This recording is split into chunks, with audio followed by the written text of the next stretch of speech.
Hi everyone, my name is Danielle Glenn and this is my case study. So my internship is at the VA, Veterans Health Administration in Denver, and I am doing my internship in the psychiatric emergency room. So we are basically the emergency room for psychiatric emergencies, and our clinic is open during the day until 4:30, and then we do have people that work overnight that bring the patients back into our clinic in the morning if they're still there. We have social workers, nurses, CNA, psychiatrists, we have a nurse practitioner as well. So our team is pretty big, and so we can handle whatever comes in. So I chose the case that I did just because it's not one of the cases that come in where we either end up admitting them or doing like a safety plan with them and having them enroll in a mental health clinic. It was just a little bit more complicated than that due to her symptoms. And so it was just something that we were kind of debating what to do when the patient was there. So she is a 42-year-old Caucasian female living with her 19-year-old son and her mother. She came in with suicidal ideation and visual disturbances. So they fill out some paperwork when they come in, and we see this before we actually go in and see them and do a little bit of a chart review. We saw that she was enrolled in mental health services here. She's been with her mental health provider for over a year. So she's integrated with care. And she was on a psych med for about over a year, and they had just increased it a little bit. I think a couple months ago. So she had never had any hallucinations before about 3 weeks ago, and she's 42 years old. And so she started seeing things come out of her pillow. They're mostly related to water, and she doesn't see any significance there of why that would be. She saw like a water monster, waves, a diving board, and a cat. And this is only when she's about half awake in the morning for about 30 seconds to 5 minutes. She's tried to touch like the diving board and the other things, and it's not there. And when she fully wakes up, the hallucinations are gone. And she did say she is a little bit nervous that if family members come in while she's trying to figure out if this is real or not, that she would accidentally harm them when this is happening.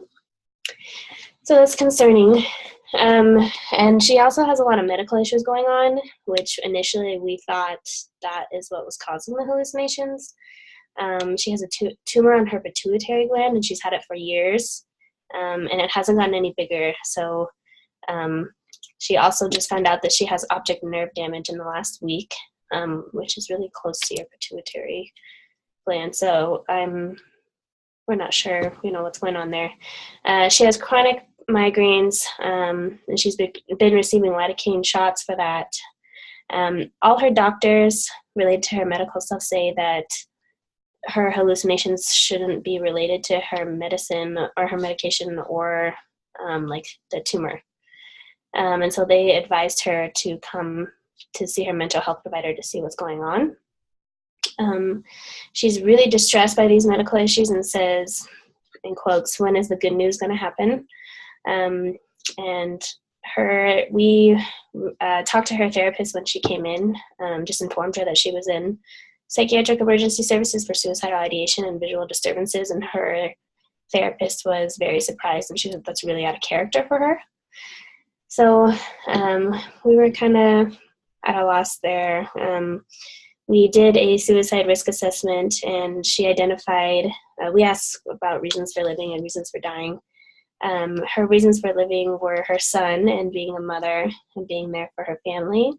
Her reasons for dying are that she keeps receiving bad news, and these hallucinations are very alarming to her. She had no plan at this time and said that she would never actually do it. So in that case, we complete the risk assessment, and our assessment was that she wasn't in immediate danger of committing suicide or self-harming.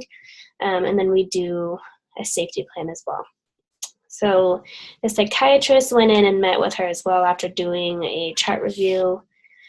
And from hearing the background and looking at her chart, it doesn't sound like the hallucinations are due to medical reasons, like her other doctor said. However, the onset of things like schizophrenia and bipolar are a lot younger, in your late teens to early 30s. So the onset of something like that isn't likely, but her hallucinations are really real to her. She was oriented, not displaying any psychotic symptoms. She's future directed. She seemed fine. She wasn't like actively psychotic or anything. So we were kind of wondering, like what should we do at this point, since we don't really have an answer about this hallucinations right now. But she was really distressed, and her other doctors aren't saying that it has anything to do with that. Culture-wise, we always keep military culture in mind. We always assess for things like PTSD or military sexual trauma and things of that nature. None of that stuff was particularly relevant today when we were seeing her. Let's see. Due to the nature of our clinic, we don't do long-term care, so we couldn't really keep her there unless we were admitting her. And we did give her some suggestions and do a safety plan, like I said, and she did end up leaving. She did not meet criteria for a hold, nor did she express interest in wanting to be admitted to the inpatient unit. We kind of felt like we were in limbo because we weren't sure what was going on and why these hallucinations have presented themselves at this time. Her goals of the visit were definitely to figure out why this is happening and what can be done about it. Potential limitations of her visit were that, unfortunately, the reality is right now that there might not be an answer for her as to where these came from and why. There was definitely potential solutions that can be explored more by her mental health provider than from us. We could not give her these answers in an emergency setting, but we did make sure that she was safe, sent her home with a safety plan, instructions to immediately come back if she starts feeling worse. As far as accomplishing her goal, I would say that we were fairly low on the scale given that this just started happening and we aren't sure what's going on yet.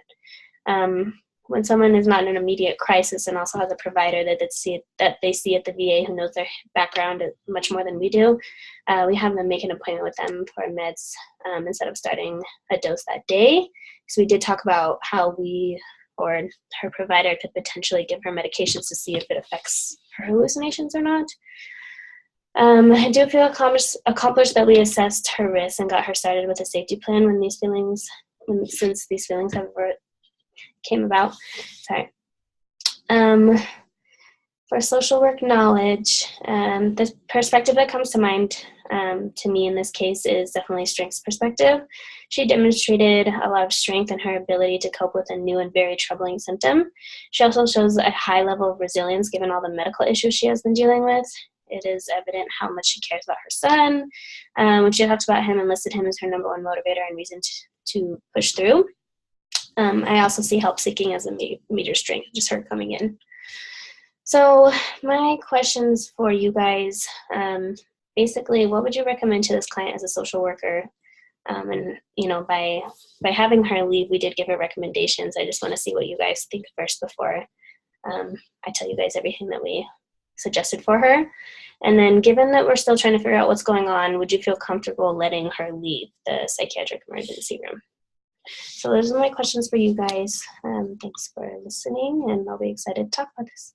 Thanks.